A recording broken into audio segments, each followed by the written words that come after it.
ऐसी सोच में मुझे एक दिन ऐसे ही बारिश के दिन कुछ ऐसा ये दिखा, नज़ारा दिखा कि जिसने मुझे सोचने में मजबूर किया। मैंने देखा था कि इसके स्लम के बच्चे जो है वो खेल रहे, एक प्लास्टिक की फूटी बकेट से फुटबॉल समझ के खेल रहे हैं, और खेलते समय में ये इतने मगन है, इतना आनंद इनको मिल रहा है कि उतना आनंद उनको दूसरी किसी जगह नहीं मिल सकता था।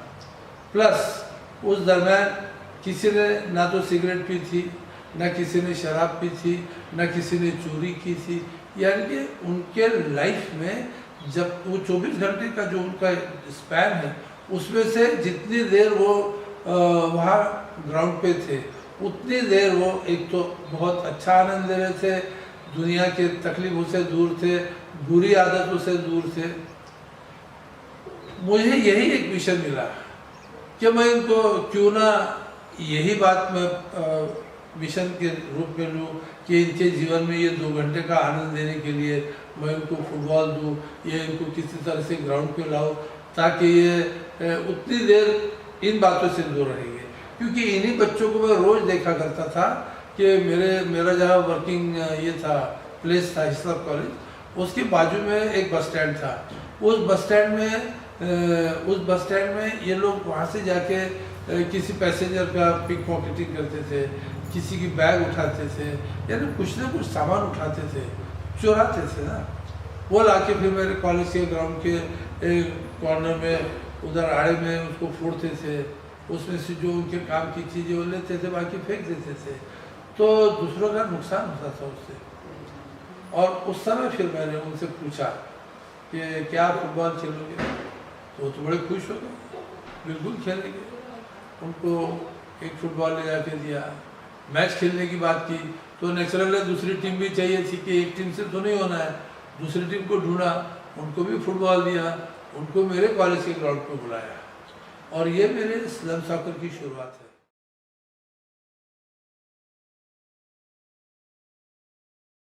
मेरा नाम पंकज प्रकाश महाजन है और मैं 24 साल का हूँ। अपने चाइल्डहुड में ही मैंने अपना ऐसे व्यसन पे चले गया था, ऐसे एडिक्शन लग गए थे मुझे कि मैं, यानी इतने एडिक्शन कोई बड़ा ही करता है। 18 साल 19 साल के बाद ही कोई लोग या लड़के ये सारे व्यसन करते, लेकिन मैं जब 13-14 साल का था तब से ही मैंने वो आदत मुझे लग गई थी, जब मैं 6वीं और 7वीं क्लास में था। तो उसके वजह से यानी ऐसा इम्पैक्ट पड़ा मेरे लाइफ पे कि कम्युनिटी के लोग मुझे अच्छी तरीके से नहीं देखते थे। बोलता था कि ये लड़का सिगरेट पीता है, इतना छोटा है, उसके बाप के रास्ते से जा रहा है, उसे समझता नहीं है। लेकिन उन्होंने कभी समझाया नहीं मुझे कि लड़के ऐसे नहीं करना, इससे ऐसा होता है वैसा होता है। और ये सारी चीज़ें तो मुझे फ़ुटबॉल ने पढ़ाई। और मेरे पापा ने, यानी वो तो उनके लिए फैमिली मेम्बर कुछ नहीं था, उनके लिए जो भी था वो दारू ही उनके लिए सब कुछ था। कुछ भी जितना भी पैसा वो लाते थे वो उतना ही पैसा अपने ही व्यसन में लगा देते थे। तो घर पे कोई इनकम वाला ऐसा नहीं था जिससे घर चले हमारा। तो एक दिन ऐसा था कि एक ओमकान सर यहाँ से जा रहे थे और उन्होंने मुझे देखा कि मैं तंबाकू खा रहा हूँ, कभी खर्रा खा रहा हूँ, कभी बीड़ी पी रहा हूँ, लेकिन कभी घर वालों ने कभी देख के भी मुझे अनदेखा किया। लेकिन उन्होंने जब भी वो वहाँ से जाते थे, हर दिन जाते थे और मुझे हमेशा देखते थे कि लड़का क्या कर रहा है। तो कभी, यानी बहुत बार तो मैं ऐसे ही सिचुएशन में दिखा उनको, कभी तंबाकू घोट रहा हूँ, कभी खर्रा खा रहा हूँ। और उन्होंने एक बार, यानी मेरी शुरुआत और मेरी जर्नी की शुरुआत वहीं से हुई, जब उन्होंने मुझे देखते रहे और हर दिन जैसे जैसे देखते गए मैं वैसे वैसे वो आदत से थोड़ा सा पीछे जाते गया और उनसे छुपके खाने लगा। और एक दिन ऐसा आया कि उनको दिखाई नहीं देता था कि मैं कुछ खा रहा हूँ या कुछ नहीं। तो एक बार ऐसा हुआ था कि मेरे घर पे मेरे मम्मी को लग गया था सर पे, और वो सिचुएशन पे मैंने उनको आवाज़ दी थी और उनको वहाँ से उन्होंने मुझे मदद की थी हॉस्पिटल लेके जाने के लिए, मेरी मम्मी को। और तब मेरी सबसे पहली बात उनसे हुई, ओमकान सर से, कि उन्होंने पूछा मुझे कि आप फुटबॉल खेलोगे क्या। मैंने बोला मुझे खेलना नहीं आता, लेकिन वो बोले कि मैं पढ़ा दूंगा आपको, आप आओ। मैंने बोला मुझे अच्छा नहीं लगता वो खेलना, स्पोर्ट्स वगैरह। बोले कि कुछ नहीं होता, आप खेलो, बहुत अच्छा लगेगा। बोले मैं आपको हमेशा देखता हूँ, आप इसमें कभी खर्रा खाते हो, कभी तम्बाकू खाते हो, वो इसी में देखा हो, लेकिन मुझे ये भी पता है आज भी आप खाते हो, लेकिन छुपके खाते हो मुझसे। तो मुझे अच्छा लगा कि आप पहले आप चेंज हो रहे हैं। पता है क्या बोले आपको? बोला, मुझे नहीं पता। बोले आप आओ, बोले कल फुटबॉल खेलने। तो मैंने उनको सुना, मैंने बोला ठीक है मैं आऊँगा। उनका आंसर उसी दिन बारसे सर के घर पे ना जाते हुए मुझे वो बुखारा लेके गए और उन्होंने मुझे इंट्रोड्यूस किया कि ये फुटबॉल होता है, ये ग्राउंड होता है, इसके थोड़ा सा रूल्स ब्रीफली बताए और उन्होंने मुझे बताया कि जाओ खेलो। कुछ बच्चे खेल रहे थे, कुछ फॉरेनर्स खेल रहे थे उनके साथ और उन्होंने मुझे भी डाल दिया। तो मुझे ऑकवर्ड लगा, मैंने बोला यार मैं कैसे खेलूँ उनके बीच में, कैसा मारना है, क्या मारना है, कुछ पता नहीं। लेकिन मैं दौड़ते गया बॉल के पीछे, बॉल कभी मेरे पीछे, तो वो कभी मुझे 1 घंटा 1.5 घंटे तक खेला और मुझे कभी भी ऐसा महसूस नहीं हुआ था कि मुझे कुछ, यानी मैं ऐसे भी सिचुएशन, यानी मेरे घर पे ऐसे सर्कमस्टांसेस है कि मैं भूल नहीं पा रहा हूँ, लेकिन एक फ़ुटबॉल है जिसके 1.5 घंटे में मैं ऐसा लगा कि मुझे कुछ भी याद नहीं है, वो सारी चीज़ों पे मेरा ध्यान ही नहीं है। सिर्फ मेरा फोकस था सिर्फ फुटबॉल और सिर्फ फुटबॉल, उसके अलावा मेरे दिमाग में कुछ भी नहीं था। वो सारे, यानी जब से मैंने खेलना, उसके बाद जब खेलने के बाद जब वापस आया तो मुझे उन्होंने कुछ सवाल पूछे, बोले आपको कैसा लगा? मैंने बोला बहुत मज़ा आया मुझे। और पता है बोले आपके साथ क्या? नहीं मुझे नहीं पता, लेकिन मुझे मज़ा आई ये पता है। बोले नहीं, आपके साथ एक चीज़ और भी हुई है और वो है ऐसी कि आप ये 1.5 घंटे तक आपने कुछ भी नहीं खाया, ना ही आपको खर्रा खाया, ना ही आप बुरी चीज़ों में इन्वॉल्व थे, ना ही कुछ। तब मुझे रियलाइज़ हुआ कि यार कुछ लोग जो मेरा रिलेटिव है, जो आजू बाजू के इवन घर के लोग हैं, वो मुझे कभी ये सारी चीज़ों पे बताया नहीं, लेकिन ये तो एक स्ट्रेंजर है, उन्होंने मुझे बताया कि ये इम्पोर्टेंट है आपके लिए। ये मैं इनके बीच में रहने लगा और इनको जब मैं धीरे धीरे करके अपने नज़दीक लाने लगा तो ये ज़्यादा देर भी रहने लगे। फिर दूसरे भी अट्रैक्ट होने लगे, यानी इन बच्चों के साथ में जो बस्ती में और बच्चे बचे थे वो भी अट्रैक्ट होने लगे, वो भी आने लगे। तो इस प्रकार से ये स्लम सॉकर जो है ये बढ़ने लगा, बच्चे सुधरने लगे। पहले साल जब मैंने टूर्नामेंट को अनाउंस किया तो पहले तो लोग हंस रहे थे, मीडिया हंस रही थी, मेरे फ्रेंड्स हंसते थे। उन्होंने नाम रखा है उसको कि ये महज एक ड्रामा है, क्यों कर रहे हो उसको, पब्लिसिटी स्टंट है, ये पॉलिटिक्स है, या आप अपना नाम करना चाहते हो। लेकिन ये मेरा अपना मिशन था, किसी ने मुझे बोला नहीं था कि आप ये कीजिए करके। तो जब अपना खुद का रहता है तो दूसरे की चिंता नहीं करनी पड़ती, अपने को जो लगा कि सही है उसको अवश्य करना चाहिए। पहले साल नागपुर में मैंने टूर्नामेंट ऑर्गेनाइज किया, 128 टीमें थी, 128 स्लम थे, रेगुलर खिलाड़ी नहीं थे, जिन्होंने कभी फुटबॉल को किक नहीं किया है, वो खिलाड़ी थे, वो ग्राउंड पे आए थे। 1 महीना ये टूर्नामेंट चला।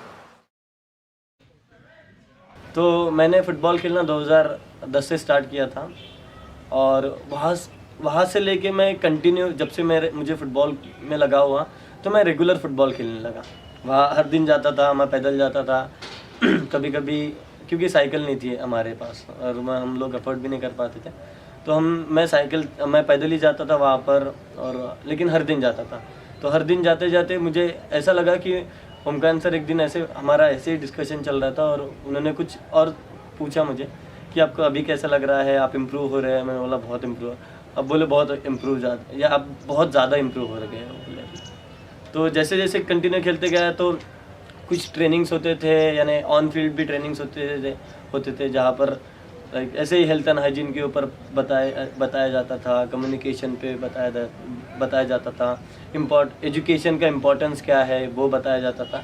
तो मुझे बहुत अच्छा लगता था। फिर और भी थोड़ा सा डीपली इन्वॉल्व हुआ, जहाँ पर कोचेस अक्रॉस कॉन्टिनेंट्स का एक इवेंट रहता था, जहाँ पर कोचेस को पढ़ाया जाता था ये सारे, जैसे लाइफ स्किल्स के बारे में, हेल्थ एंड हाइजीन के बारे में, न्यूट्रिशन के बारे में, और ये सारी चीज़ें। ऐसे गेम्स बनाए थे जिसके, यानी फुटबॉल के गेम बनाए थे वो लोग बनाते थे और उसके थ्रू हमें पढ़ाया जाता था न्यूट्रिशन के बारे में, हेल्थ एंड वेलनेस के बारे में, लाइफ स्किल के बारे में। तो मुझे और भी अच्छा लगने लगा, क्योंकि वो सारी चीज़ें मैंने कभी स्कूल में भी नहीं पढ़ी थी, वो सारी चीज़ें मुझे वहाँ ग्राउंड पे सीखने को मिलती थी। ये थर्ड ईयर में जब आया तो इसको BBC ने या स्टार ने, किसी ने इसको यूरोप में दिखाया कि इस समय दुनिया में दो कॉन्टिनेंट में 2 प्रकार के फुटबॉल चल रहे हैं। एक तो दिखाया उसने थोड़े से उसका कि यूरोपियन फुटबॉल जो था उसकी ट्रॉफी का थोड़े से ये दिखाया, उसने स्ट्रिप दिखाया, ये है बोले जो इंटरनेशनल रूल के मुताबिक चल रहा है, रेगुलर प्लेयर है और सब कुछ बड़ा कामयाब है। लेकिन एक एशिया कॉन्टिनेंट में एक ऐसा है बोले इंडिया में फुटबॉल कि जिसके कोई रूल्स रेगुलेशन नहीं, कुछ नहीं है, कुछ नहीं, नो ऑर्गेनाइजेशन, कोई स्पॉन्सर नहीं, कुछ नहीं।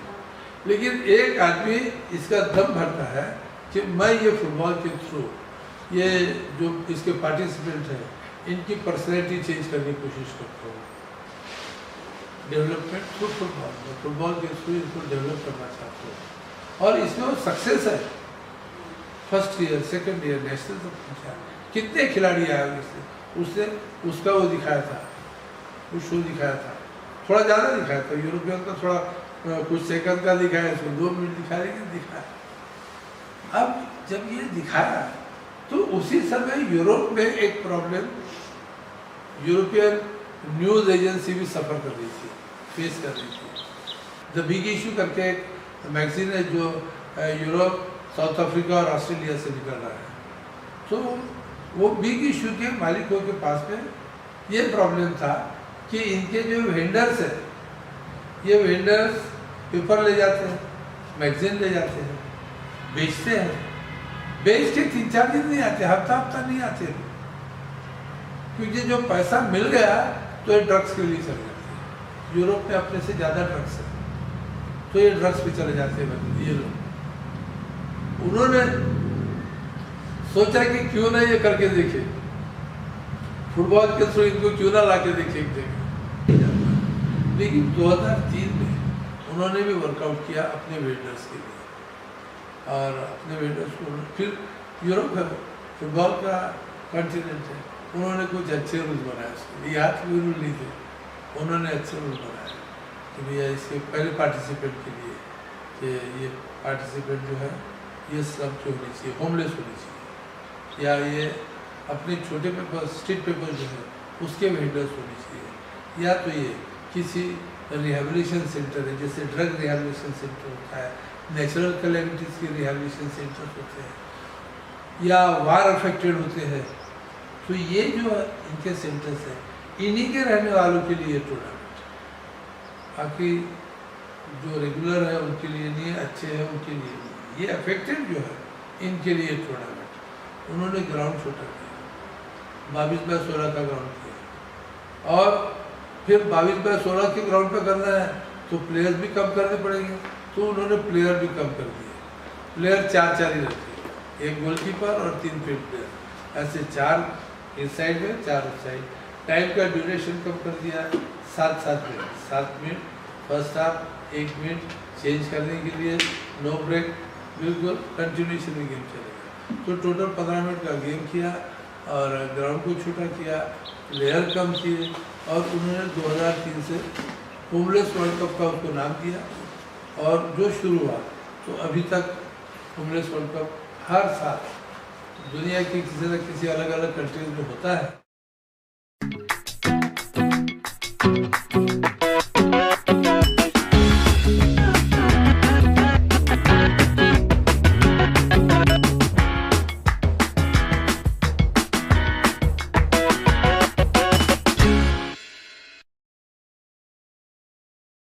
तो 2013 में मेरा नेशनल में सिलेक्शन हो गया था, जो कि इस्लाम सॉकर ने ऑर्गेनाइज़ किया था। और वो टूर्नामेंट में मेरा परफॉर्मेंस इतना अच्छा था और मेरे गोल स्कोर की वजह से मेरा homeless world cup India team के लिए सिलेक्शन हुआ था, जो कि पोलैंड जाने वाली थी टीम अगस्त में। तो मेरे लिए बहुत प्राउड मोमेंट था ये, क्योंकि मैं पहली बार था मेरा, जो कि फर्स्ट अटेम्प्ट था और फर्स्ट अटेम्प्ट में मेरा नेशनल में और उसके बाद इंटरनेशनल होमलेस वर्ल्ड कप खेलने और इंडिया रिप्रेजेंट करने जाने वाला था मैं। तो ये बहुत अच्छा मोमेंट था मेरे लिए। तो जब मैं वहाँ से होमलेस वर्ल्ड कप के ट्रेनिंग्स कैंप लग गए थे, तो वहाँ पर भी हम लोग रेगुलर जाना पड़ता था, हमें रेगुलर खेलते थे हम लोग। लड़कियों की टीम थी और लड़कों की भी टीम थी, यानी उसमें एक मिक्स टीम गई थी हमारी, जिसमें 4 लड़के थे और 3 लड़कियां थी। तो ऐसी टीम थी हमारी। तो पहली बार मैंने देखा था ऐसा भी खेलते हैं क्या। तो वहाँ से लेके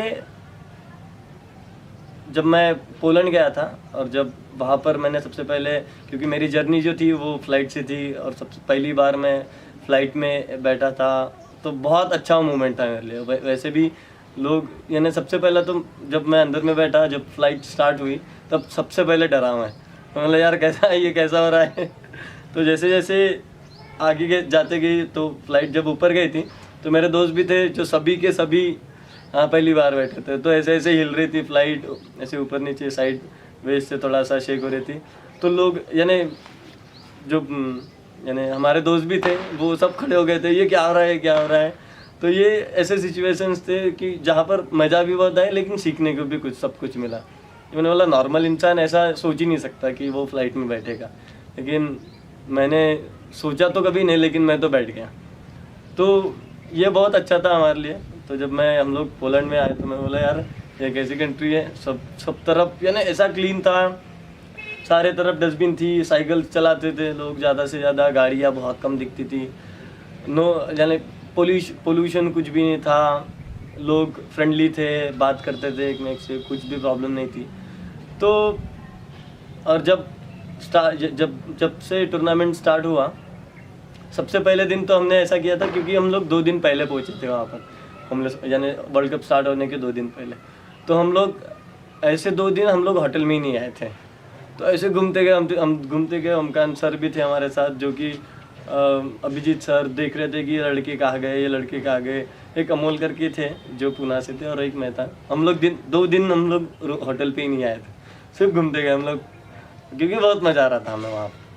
तो जैसे वर्ल्ड कप स्टार्ट हुआ, वहाँ पर बहुत अच्छा एक्सपीरियंस था, क्योंकि सबसे पहला जो हमारा मैच था तो वो वेल्स के साथ था। तो वेल्स के साथ हमारा यानी सबसे पहला गोल मैंने स्कोर किया था। तो हम लोग वो पहला मैच था जो हमने ड्रॉ के लिए थे 2-2 से, और जिसमें दोनों भी गोल मैंने स्कोर किए थे। तो वहाँ से और भी मेरा कॉन्फिडेंस बिल्ड होते गया। मैंने बोला मैंने एक ऐसी टीम है जो वेल्स यानी फुटबॉल जेंट्स है, और ऐसे अच्छे फुटबॉलर थे वो, कि मुझे लगा कि मैं भी बहुत कुछ हूँ अभी। तो मैचेस के अलावा अभी बहुत अच्छा एक्सपीरियंस था हमारे लिए, क्योंकि अलग अलग कंट्रीज़ थे, अराउंड 60 कंट्रीज़ थे वहाँ पर, और जो यानी हर एक की लैंग्वेज अलग थी, लेकिन फुटबॉल खेलना तो एक जैसा था, लेकिन लैंग्वेज ऐसे अलग अलग थी। लोग मैं देखता था लोग कैसे कम्युनिकेट कर रहे हैं, क्या क्या लैंग्वेज बात कर रहे हैं, कौन सी। तो इसमें अलग अलग तो कुछ था, यानी उनके लैंग्वेजेस तो अलग अलग थे, लेकिन सभी को यानी ऐसा लगता था कि ये तो सबको समझ रहा है, ऐसा लगता था कि। और जैसे, लेकिन मेरे लिए एक चैलेंज ऐसा था कि मुझे इंग्लिश भी नहीं आती थी, और हिंदी तो मैं बहुत बार ऐसा ट्राई किया कि मैं हिंदी में बोल लेता हूँ। अगर इतने लोग बोल रहे हैं तो मैं भी बोल के देखता हिंदी में, समझेगा तो ठीक है, देखते। तो मैंने जब उनसे बात की तो किसी को भी नहीं समझता था, क्योंकि एक प्लेयर था जो कि थोड़ा सा फिज़िकली एबल नहीं था, उससे बात करना था मुझे, लेकिन मैं बात ही नहीं कर पा रहा था उससे। वो यूएस से था, और मैं कभी बात ही नहीं कर। फिर मैंने ओमकान सर को बुलाया, और फिर उन्होंने उनको बोला कि सर मुझे इसको कुछ सवाल पूछने हैं, और मुझे प्लीज़ आप ट्रांसलेट करके दो और बता के दो उनको। तो जब मैंने वो कम्युनिकेशन स्टार्ट किया, तो मुझे तब पता चला कि क्या यानी लाइफ में इंग्लिश का, नॉलेज का क्या इम्पोर्टेंस है। यही चीज़ मिली है कि एक लाइफ में सेटिस्फैक्शन मिला है कि हाँ, मेरा लाइफ बेकार नहीं गया, मैंने कुछ तो भी एक अच्छा करने की कोशिश की, और जिसको दुनिया ने रिकॉग्नाइज किया, ये मेरे लिए सेटिस्फैक्शन है। तो पहले जब मैं पहले ये सारी चीज़ों में इन्वॉल्व था, तो लोग मुझे बुरे नज़रों से देखते थे, बोलते थे कि ये लड़का बहुत गंदा है, सिगरेट पीता, इतना छोटा है। लेकिन उन्होंने कभी बताया नहीं मुझे कि ये क्या होता है इसके वजह से। लेकिन वो सिर्फ कोसते गए मुझे कि लड़का नहीं है, ये लड़का अच्छा नहीं है। उनके बच्चों को भी वो मुझसे दूर कर दिया था। लेकिन आज जब मैं फ़ुटबॉल खेलता हूँ, और आज जब वो मेरे तरफ देखते हैं, तो एक बार स्माइल करते हैं और उनको बोलते हैं कि ये लड़का बहुत अच्छा है। और मेरे एग्जाम्पल्स कोट करते हैं कि ये लड़के जैसा बनो, ये लड़के जैसा रहो, वो ऐसा करता है, वो ऐसा करता है, यहाँ फुटबॉल खेलने गया था, आप भी थोड़ा सा अपने लाइफ में करो। तो जितने भी मेरे दोस्त थे जिन्होंने सबसे पहले उनको जिनके पेरेंट्स ने मुझसे दूर किया था, आज वो बोलते हैं कि इसको लेके जा। तो ये बहुत अच्छा मोमेंट है मेरे लिए, क्योंकि ये सारी चीज़ें फुटबॉल की वजह से है। मुझे आज जो भी रिस्पेक्ट मिलती है और वो सिर्फ और सिर्फ फुटबॉल की वजह से मिलती है।